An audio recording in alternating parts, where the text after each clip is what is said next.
সদর মডেল থানা মৌলভীবাজার এর নিয়মিত মাদক উদ্ধার অভিযানের অংশ হিসেবে গতকাল আমাদের একটি চৌকস টিম সন্ধ্যা অনুমান 6:30টার দিকে মৌলভীবাজার সদরের বাসস্ট্যান্ড এলাকায় গোপন সংবাদের ভিত্তিতে একটা অভিযান পরিচালনা করে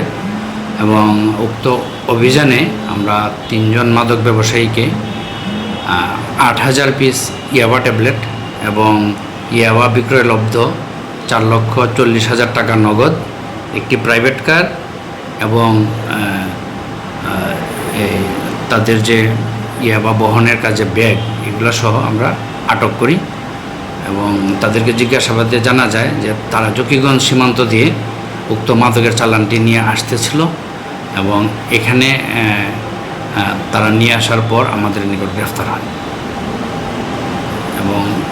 এ থেকে আমাদের অপারেশনের সর্বাত্মক নেতৃত্ব দিয়েছেন আমাদের অফিসার ইনচার্জ সদর মডেল থানা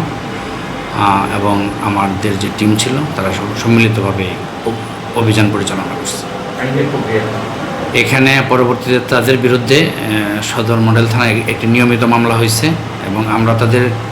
যে প্রিভিয়াস রেকর্ড পর্যালোচনায় দেখতে পাচ্ছি যে একজন তাদের মধ্যে একজনের বিরুদ্ধে ইতিপূর্বেও সে একাধিকবার মাদকসহ গ্রেফতার হয়েছিল।